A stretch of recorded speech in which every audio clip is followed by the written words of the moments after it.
Hoy nos toca hablar de un tema que es muy importante para nosotros, dado que nos toca hablar de la autoridad de la iglesia.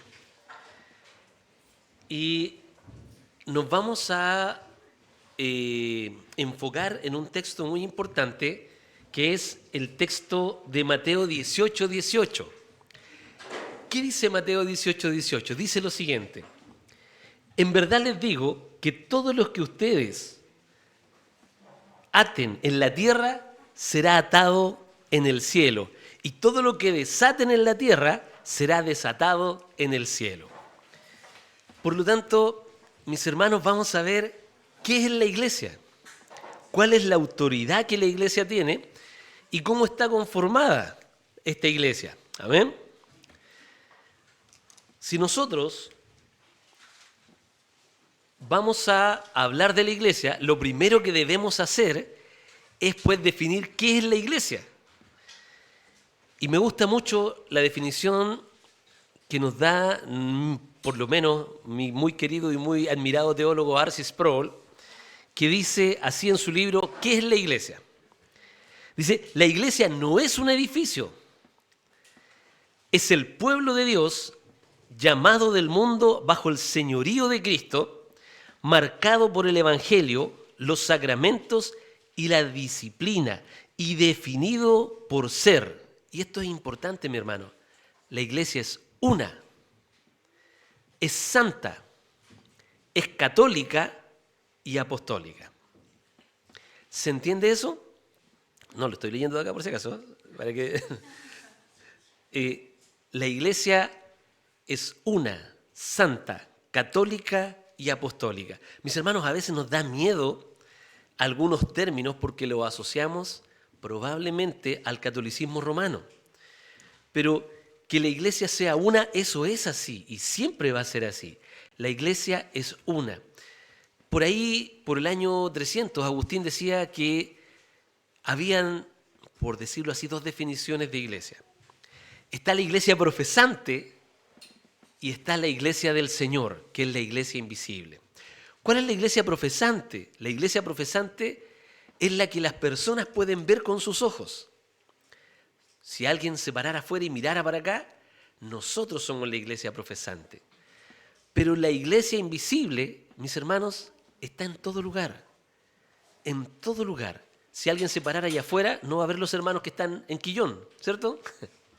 No va a ver a los hermanos que están en Rancagua, no va a ver a los hermanos que están en España, no va a ver a los hermanos que están en Rusia, a los que están sufriendo en África. Bueno, esa es la iglesia invisible, es una sola. Mis hermanos, cada vez que nosotros tomamos decisiones y hacemos cosas, debemos pensar que el cuerpo del Señor es uno solo. Cuando nosotros vemos la división que se produjo en la Reforma, no debe alegrar el corazón. Debe doler el corazón que la iglesia se haya dividido. Y cada vez que vemos que una iglesia se divide, no debe alegrar el corazón. Hermano, debe doler el corazón. Porque Dios no es Dios de división, sino es de unidad. Y si nos dividimos, es por nuestro pecado. Entonces, la iglesia, mis hermanos, es una. Por otro lado, mis hermanos, la iglesia no nace con Lutero ni Calvino, para que lo tengamos claro. La iglesia nace allí en el aposento alto el día de Pentecostés, la iglesia como nosotros la vemos hoy día, y desde ahí en adelante la iglesia ha sido iglesia. Y usted es parte de esa iglesia, que es parte también del movimiento reformado. Pero la iglesia no se saltó 1500 años. La iglesia siempre ha estado y el Señor siempre ha tenido un remanente. Por lo tanto, cuando en el libro de los Hechos se habla de la iglesia católica, ¿a qué se está refiriendo? ¿A la iglesia católico romana? ¿Qué significa el término católico? Universal. Muy bien, mis hermanos. Eso es, el término católico significa que la iglesia es universal, que Dios tiene un pueblo conformado de toda tribu, lengua y nación, y esa es la iglesia del Señor, de todas las culturas, en todos los lugares. Mis hermanos, esa es la iglesia del Señor, y esa es la iglesia que nosotros debemos amar, Cuando los días jueves, por ejemplo, pedimos por los hermanos que están sufriendo en otro lugar, porque los consideramos nuestros hermanos, lavados y redimidos por la misma sangre que nos lavó y nos redimió a nosotros. Esa es la iglesia. Por lo tanto, mis hermanos, es una sola, es santa, porque Cristo la santificó para sí mismo a través de su sangre, de su muerte, de su expiación por nosotros, e imputó en su iglesia la justicia de Él y tomó Él sobre sí nuestros pecados. Hermanos, aquí hay una doctrina importante que nosotros profesamos, que es la doctrina de la expiación limitada, muy controversial por lo demás, pero Cristo no murió por todos los hombres, Cristo murió por su iglesia. Él murió por su iglesia. Por lo tanto, cuando entendamos iglesia, entendámosla de esta forma. Una, santa, católica y apostólica, pues el fundamento de la iglesia está sobre los profetas y los apóstoles. Por lo tanto, seguimos el fundamento de profetas y apóstoles, y eso significa que la iglesia que nosotros profesamos es una, santa, católica y apostólica. Por lo tanto, hoy nos corresponde ver la autoridad de la iglesia. Y para poder definir cuál es la autoridad de la iglesia, debemos definir primero quién es la autoridad de la iglesia. Entonces, para poder entender quién es la autoridad de la iglesia, vamos a analizar un poquito más, pero antes de continuar, mis hermanos, quiero orar al Señor para que el Señor guíe este tiempo y nos bendiga con esta enseñanza. Amén. Amado Padre Celestial, te damos gracias por este tiempo. Te damos gracias, Padre, porque es necesario que comprendamos cuál es esta institución, Dios mío, que es la iglesia, que tú compraste y redimiste con tu sangre. Y no es una institución humana, Señor, sino son todos los lavados, redimidos por la sangre del Cordero. Padre amado, permite que tu Espíritu Santo toque nuestros corazones, Señor. Gracias, te alabamos y te bendecimos. Te damos gracias por todas las cosas, Señor, que tú diste a tu pueblo, a tu iglesia. Y permítenos comprenderla el día de hoy, tomarlo con mansedumbre, sin orgullo, Señor. No somos mejores que nadie, sino que tu gracia se ha manifestado en medio de nosotros.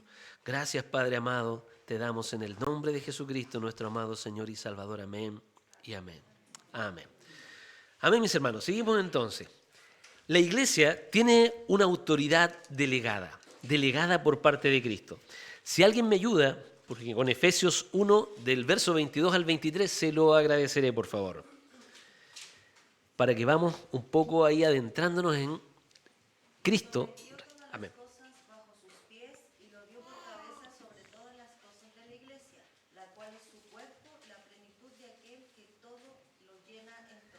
Muchas gracias, hermana Angélica.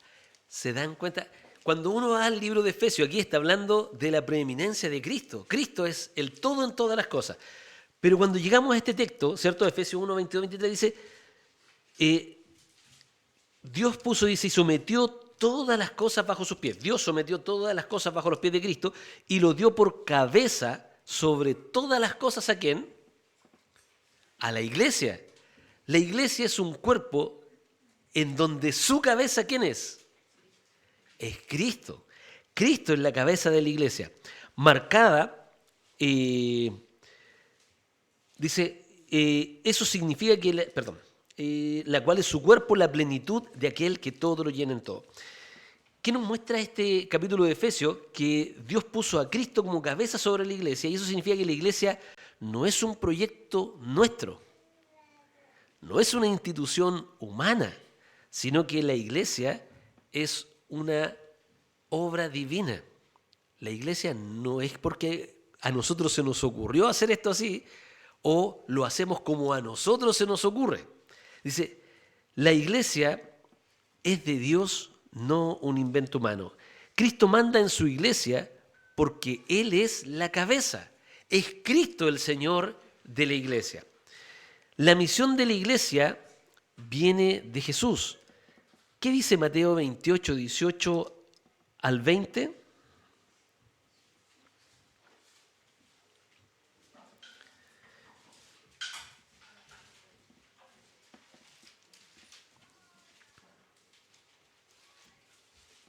El hermano que lo tenga puede leer, no hay problema. Jesús se acercó y les habló diciendo: toda potestad me es dada en el cielo y en la tierra. Por tanto, id y haced discípulos a todas las naciones, bautizándolos en el nombre del Padre, del Hijo y del Espíritu Santo, enseñándoles que guarden todas las cosas que os he mandado. Y he aquí, yo estoy con vosotros todos los días hasta el fin del mundo. Amén. Amén. ¿Cuál es el propósito de la iglesia? De acuerdo a este texto, haced discípulos. Id y haced discípulos en todas las naciones, bautizándolos, y ahí nos metemos un poco en los sacramentos, ¿cierto? Bautizándolos en el nombre del Padre, del Hijo y del Espíritu Santo. Por lo tanto, mis hermanos, la iglesia tiene una misión que es fundamental. Y esa misión, mis hermanos, cuando uno va al huerto y uno ve que el Señor conforma a Adán, luego trae Eva a su presencia, ¿cierto? ¿Qué les dice? Les da una tarea. Fructificados y multiplicados. Llenad la tierra y sojuzgadla. Mis hermanos, la iglesia tiene también una labor similar. La iglesia debe dar fruto y debe multiplicarse. La iglesia no es para que nosotros estemos aquí y nos encerremos nosotros mismos. La iglesia tiene un propósito y ese propósito es predicar el Evangelio de Cristo para que otros vengan por medio de la palabra y de la obra del Espíritu Santo en sus corazones acá y formen parte de este cuerpo que es la iglesia. Por lo tanto, fehacientemente podemos decir que la iglesia tiene una misión. Tiene una cabeza, que es Cristo. Tiene una misión, que es la predicación del Evangelio. Y tiene una autoridad. Y esa autoridad pienso que ha sido muy mal entendida a veces en el mundo, pero la iglesia tiene la capacidad de atar y desatar. Es decir, ejercer la autoridad que Cristo nos confía. En Mateo 18:18, la Escritura dice lo siguiente.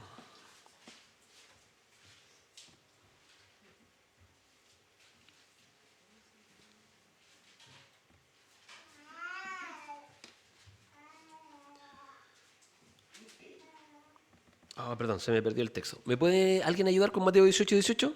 De cierto os digo que todo lo que atéis en la tierra será atado en el cielo, y todo lo que desatéis en la tierra será desatado en el cielo. Amén. Todo lo que atéis en la tierra será atado en los cielos, y todo lo que desatéis en la tierra será desatado en los cielos. Entonces, mis hermanos, hubo un tiempo, no sé si lo recuerdan, varios años atrás, en donde la gente andaba atando todas las cosas. No sé si lo recuerdan, pero la gente decía, y yo esto lo ato, ¿cierto? O desato bendiciones, decían, ¿cierto? Los que vendían ahí un poco el Evangelio, ¿cierto? Si usted ofrenda, yo voy a orar para que el Señor desate sobre usted las bendiciones de los cielos. Y este texto ha sido tan mal utilizado, mis hermanos, y tan utilizado para propósitos que no son buenos, que pareciera que se había perdido el significado de esto en la iglesia. Pero mis hermanos, cuando el Señor está hablando de atar y desatar, está hablando de un proceso de juicio. Por eso cuando nosotros leemos el libro de Jeffrey Johnson y vamos a este capítulo específico, él habla respecto de la disciplina del Señor. Ya hemos hablado varios ciertos domingos sobre la disciplina del Señor. ¿Qué es aplicar la disciplina y por qué es necesaria? Porque la iglesia ata y desata en este tipo de cosas. Pero esta autoridad de la iglesia viene ¿de quién? No es con lo que a la iglesia se le ocurra. Es lo que el Señor ha puesto y ha expuesto para atar y desatar. Por lo tanto, mis hermanos, es necesario entender quiénes somos, cuál es nuestra idiosincrasia, qué es lo que nosotros tenemos como misión, quiénes somos realmente, cuál es nuestra identidad. Y esto es lo que vamos a ir viendo. Primero, la iglesia ha tomado una determinación. En general, la iglesia lo tenía en un principio. Ayer, me tocaba por algunos trabajos, ¿cierto?, estar leyendo la carta o varias cartas de los padres de la iglesia. Y para ellos la única regla infalible, inerrante y autosuficiente fue siempre la Escritura. Siempre fue la Escritura. De hecho, cuando uno va a los hermanos de Berea, ¿se acuerdan que lo pasamos por el libro de Hechos? Pasamos por lo que decía Pablo de ellos y lo que el Espíritu Santo deja ahí. Dice, y los de Berea fueron más nobles que los de Tesalónica. Porque estos, ¿qué hicieron? No tan solo creyeron en lo que Pablo decía, y espero que ustedes sea igual, usted no crea todo lo que yo digo desde acá, ¿cierto? Usted debe tomarlo y escudriñarlo y comprobar que lo que yo estoy diciendo es conforme a la Escritura. Y si eso no es así, usted deséchelo inmediatamente. No lo considere. Porque la iglesia tiene una regla única para determinar cualquier tipo de controversia. Y hermanos, aquí quiero aclarar un gran error que muchas veces existe en la iglesia evangélica en general. Cuando nosotros hablamos de que la Escritura es la única regla infalible, inerrante y suficiente, no estamos diciendo que yo no voy a aceptar nada que no venga de la Biblia, porque si no, de más estaría yo aquí. De más estaría alguien preparando un sermón. De más estaría alguien compartiendo, porque si no solamente nos reuniríamos a leer la Escritura. Lo que estamos diciendo es que el Espíritu Santo va dando a la iglesia pastores y maestros para exponer la Escritura, pero esa Escritura tiene autoridad en tanto el que la expone está ligado y apegado estrictamente a esa Escritura. ¿Se entiende? No es bibliolatría como algunos dirían, ¿cierto? Que solamente lo que está en la Biblia y yo la interpreto como yo quiero y la interpreto desde mi punto de vista. No es así. Nosotros tenemos el concepto o la doctrina de solo Escritura, que significa que la Escritura es la última fuente confiable, inerrante, infalible y autosuficiente. Es la última, la máxima regla que nosotros podíamos ver. Cuando nosotros pensemos cosas distintas y tengamos una controversia, ¿a dónde tenemos que ir? A la Escritura. Eso es lo que nosotros debemos hacer. Por eso es nuestra regla máxima. No es solo lo único. Por ejemplo, cuando uno lee las grandes obras de los grandes teólogos de antaño, cuando uno lee Ireneo de Lyon contra los herejes, cuando uno lee las obras por terceros, ¿cierto?, que nos cuentan de Papías, cuando uno puede leer las cartas de Clemente, las cartas de San Ignacio de Antioquía. Hermano, es escuchar a Pablo, es escuchar a los apóstoles, es escuchar a Juan, y ellos nos dan conocimiento de temas contingentes de su época y cómo aplicaron la Escritura. Eso es parte de lo que la iglesia debe hacer hoy día, tomar esas palabras que están en la Escritura y enfocarla a nuestros tiempos, dado que los principios son eternos. Pero la situación no siempre es la misma. Cuando hablamos de la persecución en Apocalipsis, por ejemplo, que tuvimos toda una serie, ¿nosotros estamos en persecución? No. No estamos en una persecución como la tuvo los hermanos de Pérgamo, ¿cierto?, de Esmirna. No estamos en eso. Pero, hermano, ¿siempre nuestra confianza debe estar en el Señor? ¿Debemos ser pacientes en medio de nuestras tribulaciones propias? Sí. Los principios se aplican siempre, mis hermanos, aunque la situación no siempre es la misma. Ya no tenemos guerras de a caballo, como cierto lo narra el libro de Crónicas, pero el principio de confía en el Señor, que Él peleará tus batallas, sigue siendo válido. Por lo tanto, mis hermanos, a la iglesia le corresponde y al Espíritu Santo que guía a la iglesia establecer esa palabra y explicarla a la iglesia y aplicarla en estos tiempos. Porque la Escritura es atemporal, pero la historia tiene un principio y un fin. Por lo tanto, hermanos, la Escritura es la última fuente. No es que consideramos que sea solo la única, sino que la última fuente. ¿Tenía miedo de leer los padres de la iglesia? Léalos tranquilos, puede leerlos. ¿Tenía miedo de leer los libros apócrifos? Léalos, no le hacen mal a nadie, no los considere como la palabra. El mismo Ignacio de Antioquía dice, nosotros escribimos pero no somos como los apóstoles. Es decir, no nos considere como un apóstol. Nosotros estamos tratando de entregar estas verdades que los apóstoles y los profetas antiguamente lo entregaron así, pero nosotros no somos tales.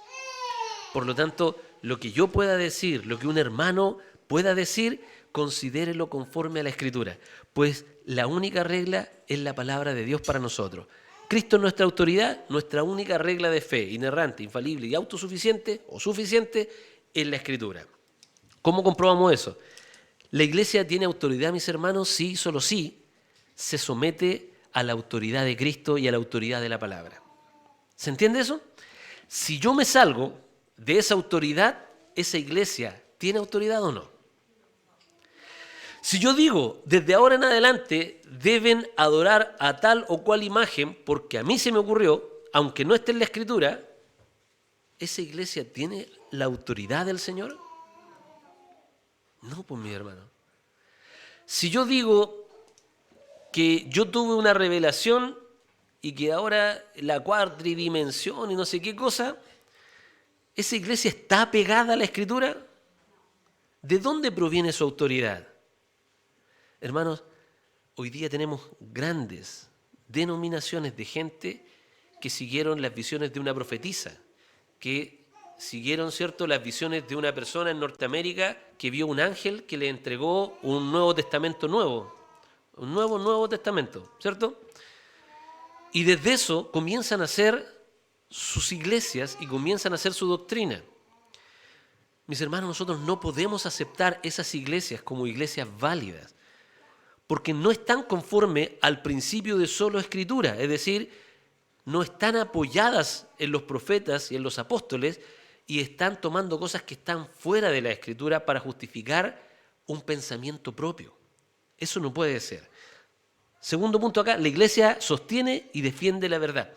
La iglesia es columna y baluarte de la verdad, mis hermanos, y la iglesia siempre ha sido columna y baluarte de la verdad.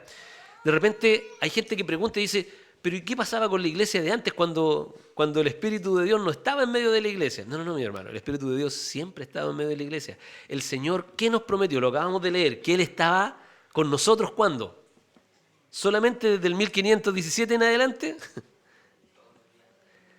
Mis hermanos, el Señor no falta a su palabra. Yo puedo faltar a mi palabra, mis hermanos, pero el Señor jamás faltará a su palabra. Y Él dejó al Espíritu Santo para guiarnos a toda justicia y a toda verdad. Y dejó al Espíritu Santo para que nos guiara.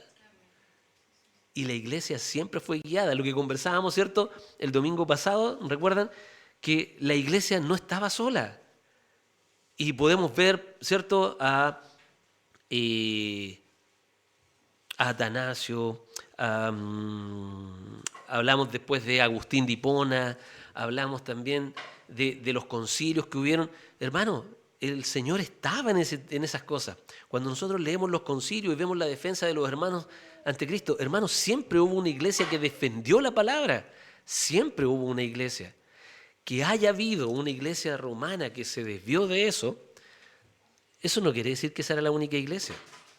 Recuerden que estaba también la iglesia de Oriente, estaba la iglesia africana, habían varios hermanos que estaban conformados, no era la única, que ellos tomaron supremacía por algún motivo, ¿cierto? La historia lo dice, pero ¿por qué tomaron supremacía? Ese es otro tema, pero la iglesia siempre ha estado, mis hermanos, y siempre ha sido dirigida por el Espíritu Santo. No hay un quiebre en la iglesia, el Espíritu Santo siempre ha estado, siempre. Por lo tanto, es bueno escuchar las voces de nuestros hermanos que nos antecedieron y ver qué fue lo que debatieron, qué fue lo que discutieron. ¿Se entiende por ahí? Si estoy diciendo algo mal, hermano, ¿está bien? ¿Hasta ahora? ¿Alguna duda? ¿No? Ya. Tercer punto, Cristo promete guardar a su iglesia fiel en Mateo 16, 18. No voy a leer todos los textos, pero si vamos a leerlo. Mateo 16, 18. Jesús promete que las puertas del Hades no prevalecerán en contra de la iglesia, ¿cierto? Que Él la edificará. Y esa promesa es para la iglesia que se mantiene fiel al Evangelio, no para cualquier organización religiosa. Mis hermanos, y aquí había algo mientras leía esto que quería compartirles. Me tocó por una de las redes sociales que por ahí tengo, ¿cierto? Que alguien decía, la teología práctica es más importante que la teología, por decirlo así, que la teología de los grandes pensadores. Hermanos, la iglesia está llamada a estudiar la teología y a practicar la religión. Y a muchos les da miedo esta palabra, porque hay un eslogan, ¿cierto?, que dice, Cristo no es religión, Cristo es vida, ¿cierto? Y que en parte tiene razón, pero no es toda una verdad. Cuando nosotros vamos al libro de Santiago, Santiago habla y dice que la verdadera religión sin mácula, ¿qué es? ¿Hermano? Esa es la verdadera religión, ¿cierto? Ayudar a la viuda, al huérfano, a hacer las obras que el Señor ha puesto en nuestros corazones. Pero eso es religión. Amor, mira. Y guardarse sin mancha de este mundo. Esa es la verdadera religión, ¿cierto? O sea, la santificación de la iglesia y la ayuda al prójimo. Pero, Santiago, ¿qué está diciendo que eso es teología o es religión? Es religión. Mis hermanos, tenemos que entender lo siguiente, lo conversamos la semana pasada también. Cuando yo tengo errores doctrinales, eso va a repercutir necesariamente en problemas doctrinales o morales. ¿Cierto? Por lo tanto, la iglesia debe estudiar lo que Dios se revela a sí mismo, cómo Dios se revela a sí mismo. Eso es teología, y religiones como nosotros aplicamos ese tipo de cosas y tenemos nuestra relación con los hermanos y con Dios. Es decir, la religión va de abajo hacia arriba, y la teología viene de arriba hacia abajo, cómo Dios se reveló. Por lo tanto, hermanos, es necesario que la iglesia entienda esto y que es una buena religión. Decir que teología y religión son lo mismo es como decir que el profeta y el sacerdote hacen exactamente lo mismo. ¿Qué hace el profeta? Acuérdense que estamos en la escuela dominical, puede hablar aquí, opinar y decir, y aquí entre todos aprendemos. ¿Qué hace el profeta? El profeta viene de arriba hacia abajo, ¿cierto? Es la voz de Dios ¿hacia quién? Hacia el pueblo. ¿Y el sacerdote qué hace? Exacto, es al revés. Ministra desde el pueblo hacia arriba, hacia Dios, intercede por el hombre. Y Cristo es maravilloso porque Cristo es el rey, es profeta y sacerdote. Cristo es todo. Por eso Él es la plenitud de aquel que todo lo llena en todo. Mis hermanos, es necesario que entendamos la diferencia entre teología y religión. ¿Nosotros profesamos una religión? Sí, tenemos religión, porque la religión es lo que nosotros, cómo nosotros practicamos nuestra teología. Esa es nuestra verdadera religión. Y si nosotros somos bondadosos y dadivosos, es porque hay un principio que viene de arriba hacia abajo que dice que nosotros debemos dar así como hemos recibido, ¿cierto? Si recibiste de gracia, da también de gracia. Dad a los pobres, a todo aquel que te pide, dale. Bueno, esa es nuestra teología. ¿Cuál es nuestra respuesta? A través de nuestra religión, es decir, bondad.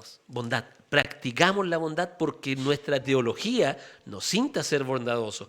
Perdonamos a las demás personas, ¿por qué? Porque Dios nos dice que debemos perdonar. Y eso es parte de nuestra religión, hermano. No le tenga miedo al concepto religión, porque nosotros practicamos una religión. Y debemos practicarla bien con una buena teología. Como dice R.C. Sproul, todos somos teólogos. El tema no es si tú eres teólogo o no, es cómo está tu teología. ¿Cierto? Cuando yo digo Dios es tan bueno y tan amoroso que jamás va a castigar a nadie, ¿esa es una buena teología? Es una mala teología, pero es teología. Porque yo estoy declarando que Dios se comporta de una forma y he estudiado a Dios de alguna manera y tengo mi percepción de Dios. Mala teología, pero es teología. Una buena teología es sacada de la Escritura. Y la iglesia es responsable de eso. ¿Ya? La Biblia es la única regla, ¿cierto? Cristo promete guardar a su iglesia fiel. ¿Alguna pregunta respecto a este tema? ¿No? Seguimos entonces, mis hermanos. Decía R.C. Sproul que una de las cosas, el libro es de Jeffrey Johnson, pero a mí me encanta, así que lo voy a citar bastante, ¿ya? Que una de las cosas que la iglesia tiene autoridad, recordemos, ¿quién conforma la iglesia? ¿Quién la crea? Dios, ¿cierto? ¿Quién es la autoridad de la iglesia? Cristo, ¿cierto? ¿La iglesia tiene autoridad? Sí. ¿De parte de quién? de Cristo, ¿cierto? El Padre le dio toda autoridad a Cristo, puso todas las cosas bajo sus pies y Cristo da esa autoridad también a la iglesia. Por lo tanto, una de las cosas que la iglesia debe hacer es meterse en el campo de la disciplina. Pero mis hermanos, en los años 1500, 1400 se aplicó terriblemente esta disciplina. La disciplina tiene una función que es purificar a la iglesia. La disciplina tiene la finalidad de que haya sanidad, de que no haya mal entre nosotros. Y si hay algo malo, debe de corregirse. En ningún caso, mis hermanos, la disciplina tiene como objetivo sacar algo que a mí no me gusta nomás porque no me gusta. Hermanos, la disciplina debe existir en la iglesia. Una iglesia que no disciplina no es iglesia. Así de simple. ¿Se han dado cuenta que hay una iglesia que no disciplina nunca? Y que lo que hagan sus miembros les da exactamente lo mismo. Hermano, si usted es padre de todo corazón o está pensando en ser padre, ¿dejaría a su hijo hacer lo que él quiera? ¿Y después le diría, hijo, yo te amo? Hermanos, Dios castiga al hombre dejándolo hacer lo que quiere, pero esos no son los que él amó. Porque la Escritura es clara en decir que Dios a todo aquel que toma por hijo, ¿qué le hace? Lo disciplina. Mis hermanos, dice... Hermano. Sí, está bien lo que... O sea, es correcto lo que dice usted en relación a que uno no debe dejar de disciplinar, pero tampoco ir al otro extremo. Entonces, yo crecí en una iglesia, o nací en una iglesia, en que disciplinaban a diestra y siniestra. O sea, algo no le gustaba a alguien y iba donde el pastor y el pastor tenía que corregir. Entonces, hay que siempre buscar el equilibrio y hay un proceso bíblico para la disciplina. Exacto. Como usted dice, la disciplina no es porque a mí se me ocurrió, porque yo quiero castigar, Exacto. sino porque se siguen los patrones bíblicos. Entonces, siempre hay que tratar de tener un equilibrio para que uno no piense de que esto no me gusta, me cae mal, y yo voy a ir al tiro para que discipline a tal persona, porque no corresponde. No, de hecho, a mí me castigaron porque en un campamento de jóvenes salimos todos a jugar pool dentro del campamento. Tenía muchos años menos, hermano, ¿ya? Y se generó un comité. Y con líderes de la iglesia y todo, y quedaron todos los jóvenes en disciplina. Y como dice la hermana, a veces la disciplina no se aplica correctamente. ¿Cuándo se aplica correctamente la disciplina? Cuando alguien ha transgredido algo que dice la Escritura. Por ejemplo, ofendí a un hermano. ¿Tengo permitido como hermano ofender a mi hermano? Vamos a ir a otro caso. ¿Qué pasa si a mí se me ocurre una nueva revelación y yo vengo acá dentro del púlpito y le digo, ¿debo ser disciplinado? Sí. No, la disciplina siempre va. Ahora, el otro tema es que yo me arrepiento, no. Lo vamos a ver, mi hermano, pero dado que tocamos el punto, y me interesa que lo aprendamos, la disciplina tiene un orden. ¿Ya? Primero, la disciplina tiene un orden y condiciones. Yo probablemente vaya a presentar, mis hermanos, una postura y me gustaría que usted la meditara. La disciplina, primero, yo tengo que... mi hermana...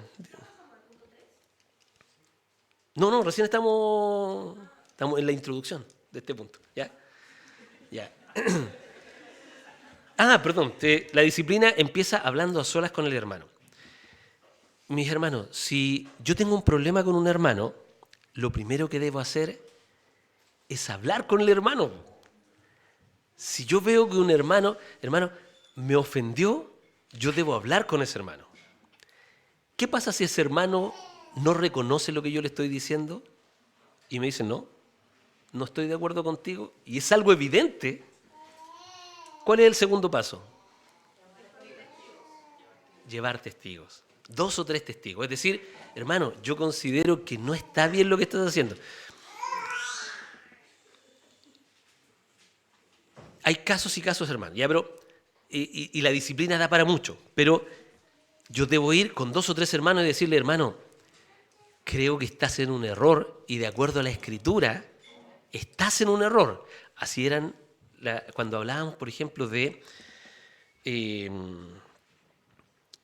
la Inquisición, era esto, ¿ya? Esto era lo que se buscaban en definitiva. Hermano, cuando uno entiende la Inquisición, a lo mejor no las ve tan malas. Perdónenme que se lo diga, pero cuando uno ve la Inquisición y uno dice lo que buscaba la Inquisición era el arrepentimiento de la persona, ¿cierto? No la ve tan mala, aunque se aplicaba de muy mala forma. Y podemos cometer esos mismos errores hoy día. Podemos aplicar a lo mejor mal, pero lo que no podemos hacer es no aplicarlo.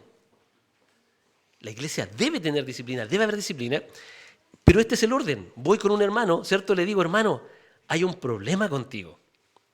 ¿Estás de acuerdo? Si el hermano dice, no, no estoy de acuerdo, y yo creo que estoy de acuerdo, entonces debo buscar 2 o 3 testigos y decirle, hermano, nuevamente te lo vengo a decir, pero ahora te lo voy a decir con 2 o 3.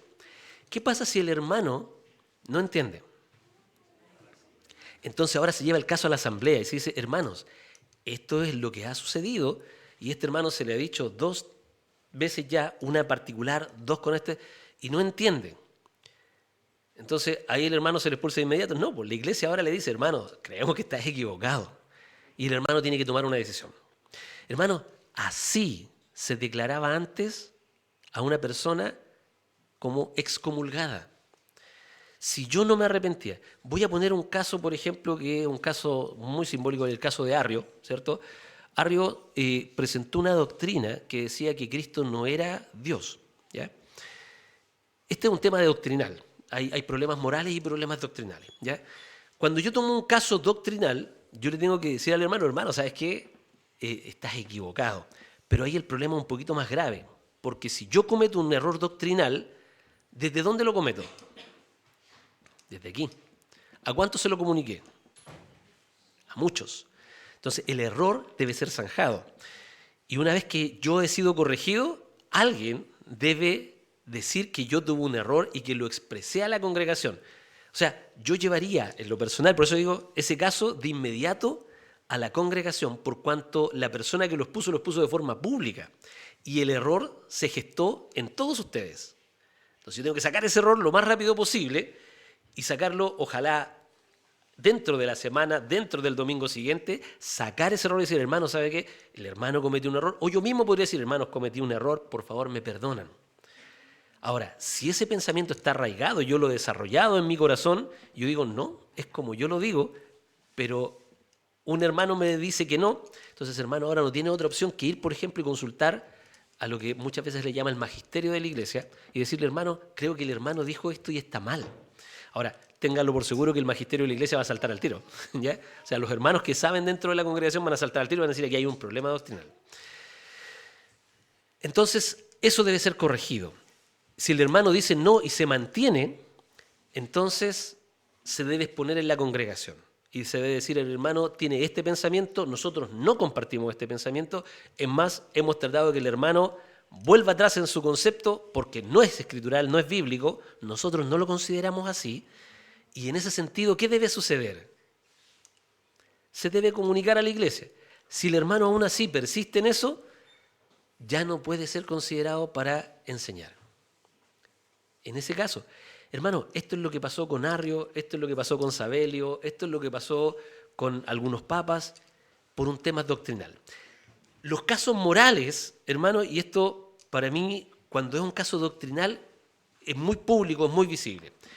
Hermano, cuando son casos morales, ahí es más delicado y debe ser más privado, ¿ya? Por cuanto, si yo veo que un hermano, supongamos que un hermano, usted ve al hermano Claudio borracho en la calle. Usted lo ve, pero ahí, ¿cierto? Que no se puede nada, ¿cierto? Y usted ve al hermano Claudio, ¿qué debería hacer usted? Usted debería llamarlo, ¿cierto? Y decirle, hermano, lo que estás haciendo no está bien. Te estás exponiendo y aquí es donde yo tengo una dificultad. Porque tú tienes un cargo en la iglesia. Y ese cargo lo obtuviste a través de ser un ejemplo. Y yo te estoy viendo y no lo estás haciendo. Es grave. Eso es grave. Y usted debería tomar al hermano Claudio y pegarle una buena retada, ¿cierto? En el Señor, con amor, porque usted lo está haciendo porque lo ama. Si usted no ama al hermano Claudio, usted déjelo ahí nomás, ¿cierto? Porque usted no lo ama. Pero si usted lo ama, debe disciplinarlo. Hermano, los que estamos en la asamblea, y no está el pastor acá, pero mi hermano Jürgen, ¿cierto? Si yo estoy equivocado, por favor, corríjame de inmediato. Tanto los pastores como los diáconos, como los maestros, no estamos en observaciones para llegar a un cargo. Debemos estar siempre en observación. Hermano, sus ojos deben estar sobre nosotros siempre. Siempre. Y si nos equivocamos, qué mayor alegría posterior, porque nunca es bueno que alguien le diga lo malo que tiene. Pero hermano, si usted nos ama, díganos cuáles son nuestros errores. Si usted lo considera, díganos. Este es mi error. Y a lo mejor usted puede estar equivocado, puede estar en lo cierto, pero yo debo meditar en eso. ¿Se entiende? Usted debe siempre estar vigilando a sus pastores, a los que van a ser pastores, ¿cierto? A los diáconos, a los hermanos. Esa es responsabilidad de la iglesia. Es la responsabilidad de la iglesia. Pero en este caso usted va a llamar al hermano y el hermano le podría decir, hermano, sí, tuve una debilidad, yo tengo problemas con esto y he caído. Si el hermano le confiesa eso, ¿cuál es su tarea? ¿Ir y comunicárselo a todo el mundo? No. Supongamos que a la semana usted vuelve a ver al hermano en la misma. ¿Qué debería hacer? Acercarse a él, ¿cierto?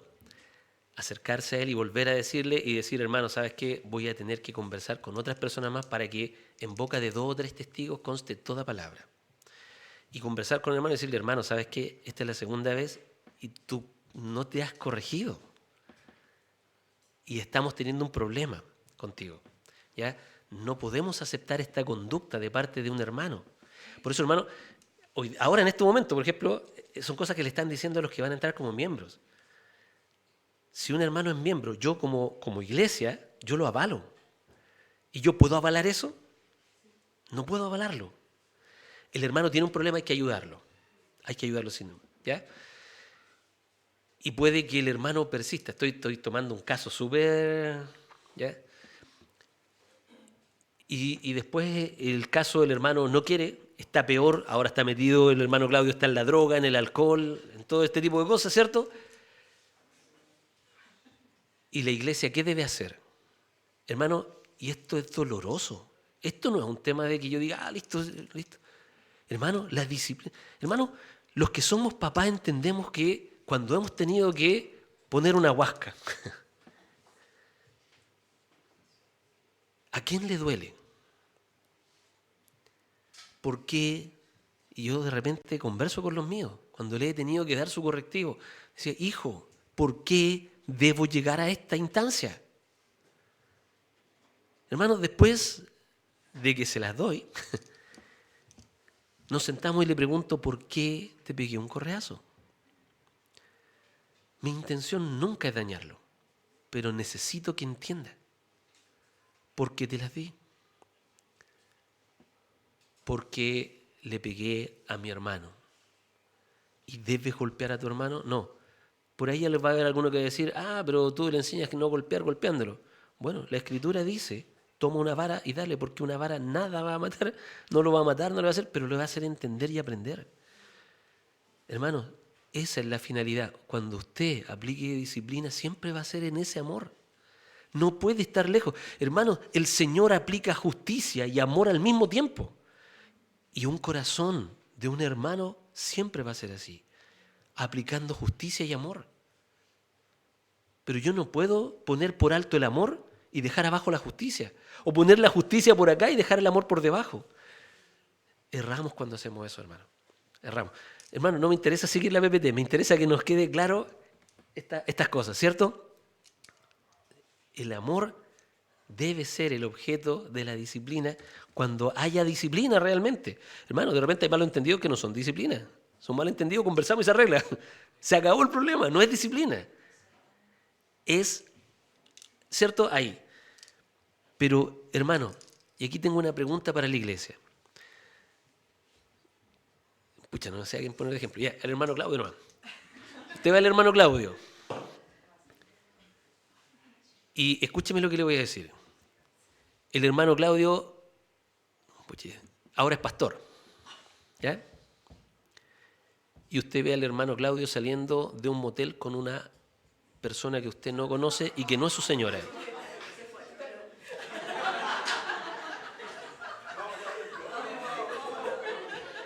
Hermano, ¿eso pasa por el conducto regular?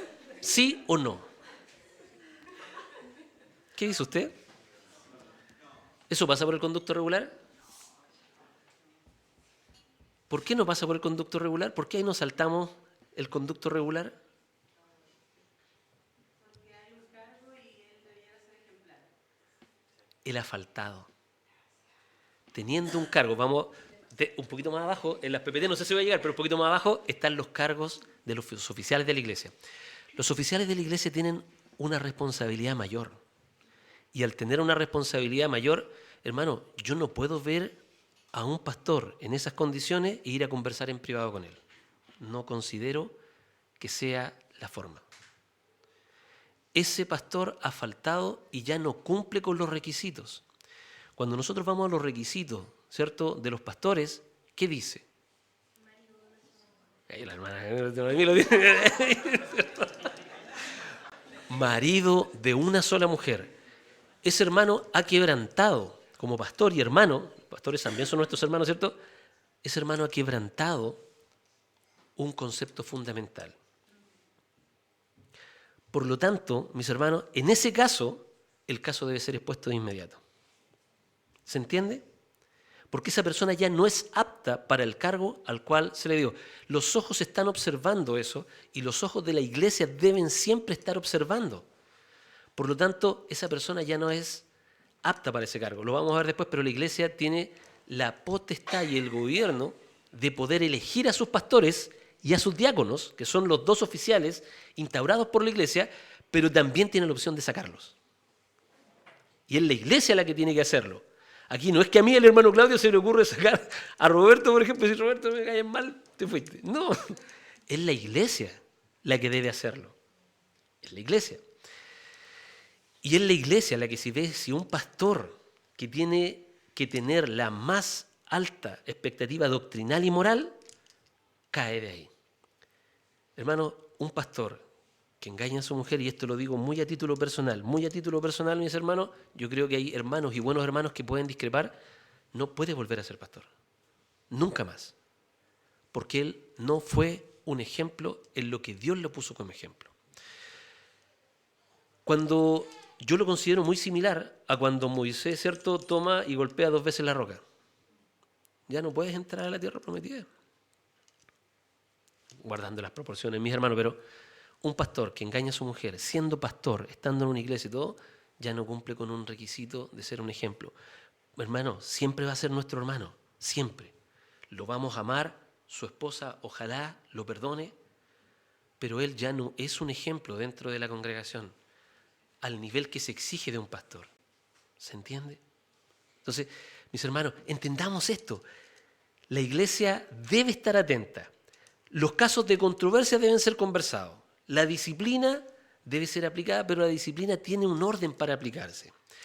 Entendamos que los cargos en la iglesia son delicados. Hermano, y es bueno, porque si a mí se me ocurriera hacer algo malo, yo pienso en todas estas cosas. Y yo digo, no, sería terrible. ¿Cierto? Por lo tanto, ahora el objetivo de la disciplina es buscar 2 cosas. La corrección de la persona que es disciplinada, pero por otro lado, generar la reticencia a que otro lo haga. ¿Se entiende? Si yo cometo un grave error, mis hermanos, y me mantengo en eso, y soy disciplinado, lo que la iglesia quiere es que yo me restaure. Y tenemos un caso, pero maravilloso en la Escritura. Tenemos un caso en 1 Corintios, ¿cierto?, donde el apóstol Pablo dice, Hay una persona que ha hecho algo pero horrible. Dice, ¿y ustedes están envanecidos con esto? Y nadie dice nada. Y es como que estuvieran orgullosos de tener una persona que tomó la mujer de su padre, que probablemente no sea su madre, pero sí dice, tomó cosas que ni aun en los gentiles se ven estas cosas. ¿Qué dice Pablo respecto? ¿Recuerdan la historia? Dice, al tal yo ya lo he juzgado y lo he entregado a Satanás. Júntense ustedes y mi espíritu, ¿cierto? Y corríjanlo y disciplínenlo. Hermano, eso va a pedir disciplina. Y disciplínenlo. Y los hermanos al parecer lo hacen porque cuando vamos a 2 de Corintios dice, el hermano lo excomulgaron. El hermano salió. ¿Qué generó en el hermano eso? Arrepentimiento. Y el hermano se arrepintió y probablemente haya corregido su actitud y se haya separado de esa mujer y todo porque vuelve a la iglesia. Y fíjense que el mismo apóstol que había dicho que lo había entregado a Satanás, ¿qué dice ahora? Recíbanlo. Ahora, abrácenlo. Ahora el hermano aprendió, el objetivo se cumplió, el hermano se arrepintió de su pecado. Ese es el objetivo, hermanos, de la disciplina. Jamás va a ser el objetivo dañar a alguien para que eternamente esté ahí mal. Ese es el objetivo de la disciplina. Hermano, hay un tema que es importante. Si el hermano se arrepiente y vuelve, ¿qué era? ¿Ah? Hermano. Y si el hermano no se arrepiente y persiste en su error y se va, ¿qué era? Podríamos decir bien sueltamente, a lo mejor no era un hermano. No sabemos qué propósitos tiene el Señor con esa persona. Pero al menos podríamos decir que aparentemente no era un hermano. ¿Ya? Yo creo que Juan es bastante más duro en este tipo de cosas, ¿cierto? Vimos, ¿cierto?, la epístola de Juan y Juan dice, no, eso es un hijo del diablo. Pero, hermanos, dejamos la misericordia al Señor. Pero, hermanos, si ese es el objetivo de la disciplina dentro de la iglesia, ¿ya? Y yo creo que ya pasamos por acá, ¿cierto? Se escucha, se añaden testigos, si no es maduro, si persiste en pecado, se informa a la iglesia, se excomulga porque se busca proteger y también restaurar a la persona y a la iglesia. Esos son los pasos que se deben dar. ¿Se entendió? ¿Sí? Un error, voy y lo converso yo. Siguen el error, voy, llevo 2, 3 testigos. No lo expongo en la iglesia y que la iglesia ahora decida, ¿cierto? Y la iglesia puede excomulgarlo. Hermanos, son palabras a las que les tenemos miedo, pero son palabras que están en la Escritura. O excomulgar a lo mejor no es la palabra, pero sí el apóstol Pablo dice lo entregaran a Satanás. O sea, es decir, lo sacan de la iglesia. No está bajo la cobertura ni la protección nuestra. ¿En qué sentido? En que si yo tengo un hermano, mis hermanos, que está en un pecado horrible, visual y todo, yo no puedo decir que comulgo con él, que tengo comunión con él. Porque los cristianos no hacemos aquellas cosas. Por lo tanto, no puede estar acá. Hermanos, son casos graves, ¿ya? Uno espera que la iglesia, hermanos, siempre tiene problemas, siempre, ¿no? Una iglesia que no tiene problemas, yo dudaría si es una verdadera iglesia, ¿ya? Una iglesia que nunca tiene problemas, no es raro, ¿ya? ¿Por qué? Porque, mis hermanos, es aquí donde se prueba el corazón que tenemos. Si tenemos un corazón no perdonador, no somos hijos. Si tenemos un corazón, mis hermanos, que no se arrepiente, no somos hijos, de verdad. Entendámoslo de esa forma. ¿Amén? Vamos a tratar de avanzar un poquito. Aunque, insisto, no me interesa terminar, me interesa que entendamos, ¿ya? Por lo menos lo que pasemos. En la iglesia existen 2 oficios, de esto no voy a alargarme tanto porque ya lo hemos visto. ¿Cuáles son los 2 oficios que hay en la iglesia? Pastor y diácono. Perdón. Muchas gracias, hermana. ¿Verdad? Pues estaba ahí la disciplina. Está ahí, sí. Los 2 oficios de la iglesia. El pastor y los diáconos. Ya vimos que el pastorado, ¿quién lo puede ejercer? ¿Hombres y mujeres? ¿O solo los hombres? Solo los hombres. Hermano, el tener que decir que el pastorado puede ser ejercido por una mujer insta a cualquier persona a torcer la Escritura. A torcer la Escritura. Por ahí, ¿cierto? Hay personas que dicen, ¿y Priscila? Priscila no era pastora. ¿Cierto? Era la esposa de Aquila. Pero no era pastora. Hermanos, el pastor o si usted ve los requisitos de los pastores, ¿cierto? Dice que sean maridos de una sola mujer, pero no dice que sean mujeres de un solo marido. ¿Has visto eso? Hermano, R.C. Sproul, que yo ya creo que se dieron cuenta que me gusta mucho, él dice, no es tan solo importante lo que la Biblia está diciendo explícitamente, sino también lo que no dice. Ambas cosas son importantes, lo que dice y lo que no dice. La Biblia en ninguna parte autoriza el pastorado femenino. Si alguien lo hace, ha tenido que torcer la Escritura para ello. Y eso no es bueno. Lo mismo para los diáconos, ¿ya? Cuando la Biblia habla de una diaconisa, el término diácono es solamente servidor. De hecho, lo veíamos, si no me equivoco, la semana pasada, que el término diáconos solamente significa el que sirve, uno que sirve. Por lo tanto, se puede utilizar para cualquier persona que sirve dentro de la iglesia, pero dentro de los oficios de la iglesia está pastor y diácono, o obispo y diácono, o anciano y diácono. Es decir, uno que sirve y uno que es pastor, pero como oficio. Como oficio. Por ahí hay algunos que dicen, pero si la mujer del pastor es su colaboradora, lo apoya y todo, entonces ella debería ser también llamada pastora. Hermano, eso, la vida misma nos enseña que eso no es así. Yo, de profesión, soy ingeniero, pero les aseguro de que si voy con mi señora a la oficina, nadie va a decir que ella es la ingeniera. Ella es educadora, de profesión. Y si yo fuera a un colegio con ella, nadie va a decir que yo soy el educador. Hermano, los oficios son para una persona en específica y bajo cierto tipo de requisitos. Por lo tanto, tanto los ancianos como los diáconos son oficios dentro de la iglesia y son para hombres. Ayer tuvimos nuestra reunión de matrimonio, pudimos ver, ¿cierto? ¿Por qué es así? Por el orden de Dios. No es que la mujer sea menos, ni sea menos capaz, como lo decíamos ayer, ¿cierto? Sino que es el orden de Dios.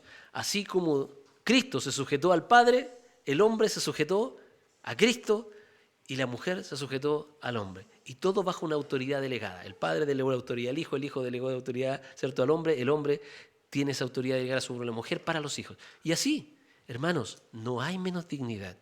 Es el modelo de Dios. Podemos andar en ese tema, pero si no, no voy a terminar, ¿ya? ¿Cuál es el rol del pastor? Y nos quedan 2 minutos. ¿Cuál es el rol del pastor dentro de la iglesia? Primero, alimentar a las ovejas con la palabra. Ese es uno de los roles del pastor, ¿ya?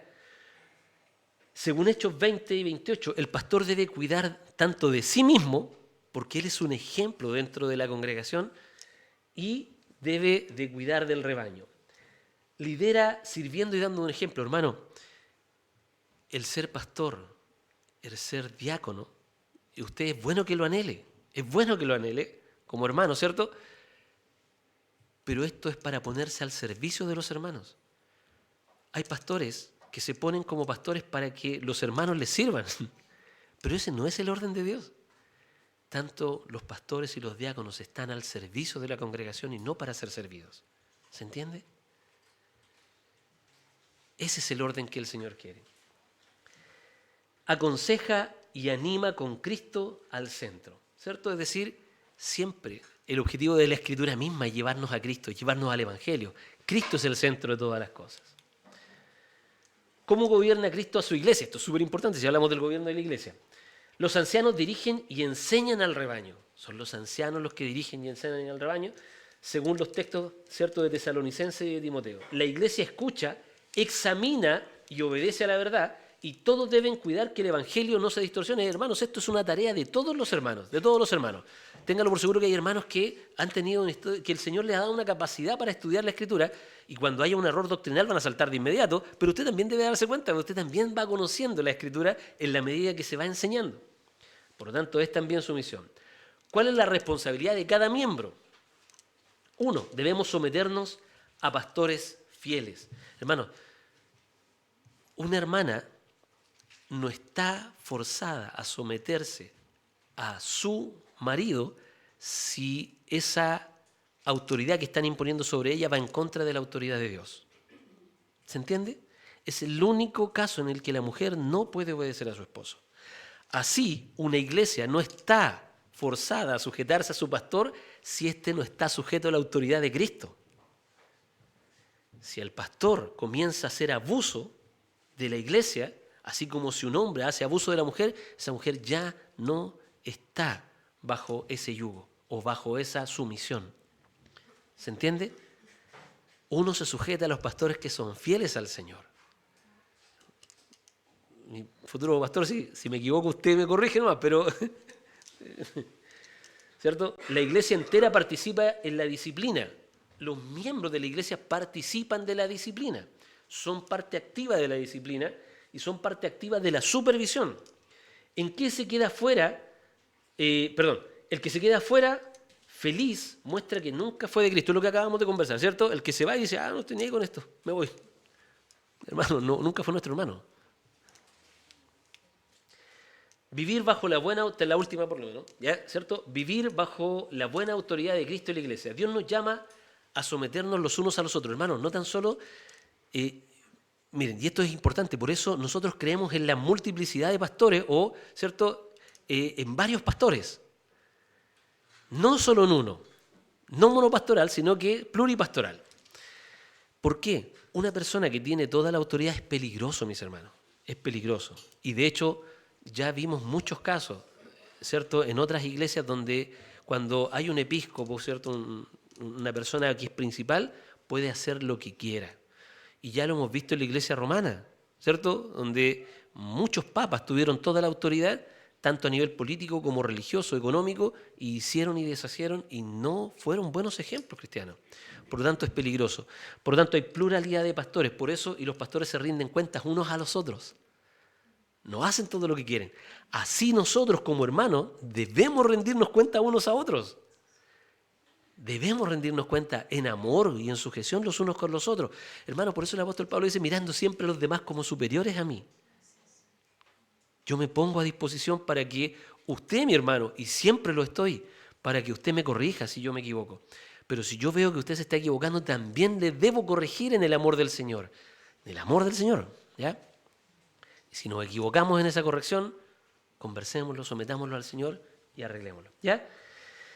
Cristo da dones y líderes para nuestro crecimiento. Hermano, los ministerios, los dones que están dentro de la iglesia, los da el Señor para el crecimiento de la iglesia. El Señor lo da y el Espíritu Santo es el que va eligiendo. Buscamos lo que trae paz y edificación y la corrección del Señor es señal de su amor.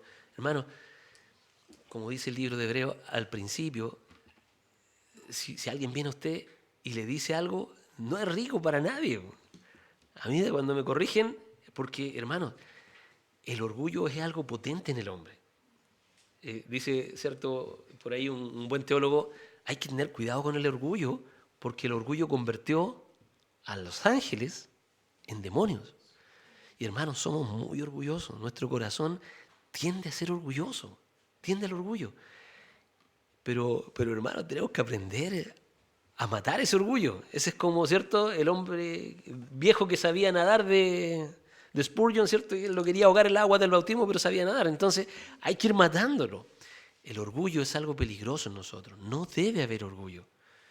Si corregimos, hermanos, o somos corregidos, aceptemos la disciplina, veamos, cuando realmente aplique, si no, pero corrijámonos, hermanos, y tomemos eso como para nuestra enseñanza. Hermanos, si usted viene y me dice algo, yo espero, hermano, no lo puedo asegurar porque depende de mí, no depende mucho, a lo mejor depende de lo que Dios esté haciendo en mi corazón, pero si usted me corrige y no lo tomo bien a la primera, téngame paciencia, corríjame, esté pendiente de nosotros. Mi hermano Roberto. Sí, hermano, quería más que nada agregar el tema de la disciplina, como usted dice, tiene que ver más bien por algo que sea perjudicial, digamos, para la persona, para la iglesia, no, digamos, ir a conversar precisamente con un hermano por cualquier cosa. Es decir, yo no voy, el hermano camina muy rápido dentro de la iglesia, no voy a corregirlo. Oye, el hermano se sentó de esta manera, yo lo corrijo. Claro. No, tienen que ser cosas que realmente vayan conforme a la Escritura. No ser, digamos, andar persiguiendo uno a otro y querer corregirnos todos. Claro. Porque no nos olvidemos que somos personas y todas las personas somos diferentes. Entonces, no colocarlo, digamos, un perseguidor de la disciplina o perseguidor de los hermanos para corregir a el mundo, porque si no ya el problema sería yo. Claro. Yo tenía disciplina por ser espíritu. Así es, o sea, la disciplina, hermano, lo que pasa es que hay que entender que la disciplina, recuerden, es una amalgama entre la justicia y el amor. ¿Por qué yo estoy corrigiendo? ¿Por qué yo voy a imponer una corrección? ¿Porque a mí me molesta? Recuerden lo que vimos la semana pasada. Yo tengo que poner una balanza. ¿Se acuerdan del semáforo que conversamos la semana pasada? Dice la Escritura que no puede ser rojo el tiro. La Escritura lo dice que no puede ser. No matarás, rojo, ¿cierto? No levantarás falso testimonio, rojo. La Escritura no lo dice, amarillo. Y yo tengo que analizar, ¿es una preferencia mía o es algo escritural? Si no es, apliquemos la libertad que tenemos en Cristo, ¿cierto? Siempre y cuando esa libertad no socave alguno de los principios y valores que tenemos, ¿ya? Que es un tema que se ha dado en muchos lugares. Pusimos el ejemplo la semana pasada. Yo toco batería, una iglesia toca batería, y a mí no me gusta la batería. ¿Es un mandato, dice la Biblia explícitamente, no tocar la batería? No. ¿Es una preferencia mía? Sí. ¿No me gusta? Bueno, tengo que tomar mis decisiones. Pero hermano, si usted no está de acuerdo con algo, usted puede exponerlo. Y si no, hermano, hay hermanos que han salido bien de congregaciones por este tipo de cosas, pero bien, no dividiéndose la iglesia, sino que, por ejemplo, yo conozco el caso de algunos hermanos de la iglesia presbiteriana, ¿cierto? No estoy de acuerdo con el bautismo infantil. Hermanos, amo a mis hermanos, los amo con toda profundamente, pero doctrinalmente tengo un problema de conciencia. Hermano, no puedo estar aquí en presencia del bautismo de niños, porque he creído y el Espíritu Santo ha obrado en mi corazón y me ha dado a entender que eso no puede ser. Hermanos, tenemos un problema doctrinal. El hermano puede perfectamente decir, hermanos, ¿saben qué? Yo no estoy de acuerdo con esto y mi conciencia me acusa. A lo mejor su conciencia está bien, pero a mí mi conciencia sí me acusa. No puedo estar aquí, mis hermanos. Debo buscar un lugar que esté más conforme a mi conciencia y el hermano puede salir en paz. Y el hermano usted lo puede conversar y decir, hermano, yo los amo de verdad y no tengo nada, pero yo tengo un problema con mi conciencia y esta práctica. Yo tengo un problema con la práctica, por ejemplo, de instrumentos. Yo no puedo cantar con instrumentos. Hermano, ¿puede existir? Y hermano, ¿qué lo vamos a juzgar porque él tiene un problema de conciencia? No puedo juzgar su conciencia. Pero debemos entender de que no es algo que está escrito. ¿Se entiende? Acuérdense que la semana pasada revisamos eso. Mis preferencias. Ahora, hay principios que podemos aplicar. Si solamente vamos a permitir guitarra, y el guitarrista le da, pero como bombo en fiesta, ¿le da, cierto? A la guitarra, hermano, estás perjudicando un elemento, ¿cierto? Pero si lo hace de forma ordenada, está bien. Por lo tanto, las preferencias se deben sujetar a los principios. Mis preferencias personales se sujetan a los principios. Y como dice el hermano Roberto, no puedo juzgar a alguien por mi preferencia. No, debo juzgarla por un error. Hermano, actué mal, actuaste mal. Hermano, hablé de más, hablaste de más. Hermano, ya, ¿te deslizaste rotundamente? Sí, me deslicé rotundamente. Hermano, la disciplina busca llegar hasta ahí. En el amor del Señor, hermano, corrijamos esto para que la iglesia se santifique. Hermano, el Señor ayer, ¿cierto? Entre bromas, ¿cierto? El Señor busca que su iglesia no tenga ni mancha ni arruga, y eso no significa que anden comprando cosas cosméticas, ¿cierto? Sino que el Señor nos limpia y nos va limpiando. Y nos limpia porque nos ama. Si no nos amara, nos dejaría hacer lo que quisiéramos. Hermano, siempre en mi cabeza tengo el Salmo de Asaf. Y el Salmo de Asaf dice que el corazón de Asaf veía a los malos y que ellos podían hacer todo lo que querían. Si usted va al Salmo 73, va a leer esto y va a decir que Asaf sentía punzadas en su corazón viendo la fructificación, viendo el beneficio de los que no aman al Señor. Y él decía, pero yo he sido azotado todos los días de mi vida. Pero después él dice, tan torpe era yo que no entendía, hasta que entrando en el santuario de Dios comprendí el fin de ello. Mis hermanos, es importante tener un corazón ligado al Señor, un corazón que busque al Señor. Esaú cumplió con creces todas las cosas que Dios le prometió, ¿cierto? Tuvo tierras, tuvo hijos, mujeres, rebaños, de todo. De hecho, cuando va, ¿cierto?, Jacob a darle y divide en 2 campamentos, la verdad es que Saúl no tenía necesidad de nada. Pero ¿y cómo fue con Jacob? Azotado cada día. ¿A quién se le quebró, cierto, o le rompieron el encaje del muslo? ¿A Esaú? El que cojeaba era Jacob, mis hermanos. Hermanos, el Señor debe corregirnos cada día. Cada día. Hermano, el Señor aplica justicia y no justicia. Y dentro de la no justicia, Él ha aplicado sobre nosotros la no justicia. Dentro de la no justicia hay 2 líneas. Una que es la injusticia y otra que es la gracia. Mis hermanos, usted ha recibido algo que no era justo. Cuando de repente la gente dice, qué injusta es la vida. ¿Te imaginas fuera justa? Qué injusto es Dios. ¿Te imaginas fuese justo? Todos nos iríamos al infierno. Todos, todos. Pero el Señor no ha aplicado justicia sobre nosotros, sino que ha aplicado gracia. Jamás injusticia. Ha aplicado gracia sobre nosotros. De esa gracia que tenemos, mis hermanos, entreguemos a los demás. Gracia. Gracias. Pero hermanos, entendamos esto. El Señor quiere nuestra santificación. Esa es la voluntad de Dios para nosotros. ¿Nos duele cuando nos aprieta? Sí, pues nos duele. No queremos. Es nuestro orgullo. A veces. ¿Cierto? Pero qué rico, porque si estoy siendo disciplinado, y no hablo de la disciplina del Señor, también la personal, el Señor me está disciplinando a mí. Gracias, Señor, porque me consideras un hijo.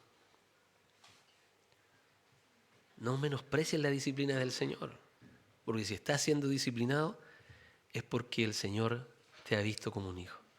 Y el Señor te va a corregir, hermano, y nos va a corregir. Si nos va a corregir, hermano, no somos perfectos, somos muy imperfectos. Perdón, mis hermanos, me emocioné un poco.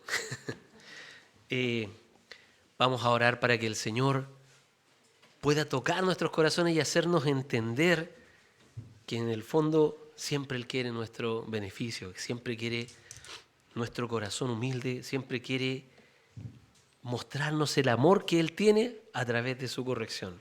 Así como nosotros como padres mostramos el amor que tenemos a nuestros hijos, no dejándolos hacer todo lo que quieren, sino que nos esforzamos para que ellos sean mejores cada día, el Señor es mucho mejor que nosotros en eso. Entonces, Él nos disciplina tanto personalmente como lo hemos visto ahora, que nos ha dado las herramientas para poder establecer una disciplina dentro de la iglesia y poder sanar las cosas que hay dentro de ella. Amén. Amado Padre Celestial, te damos gracias, te rogamos que tu palabra, Señor, esté en nuestros corazones realmente.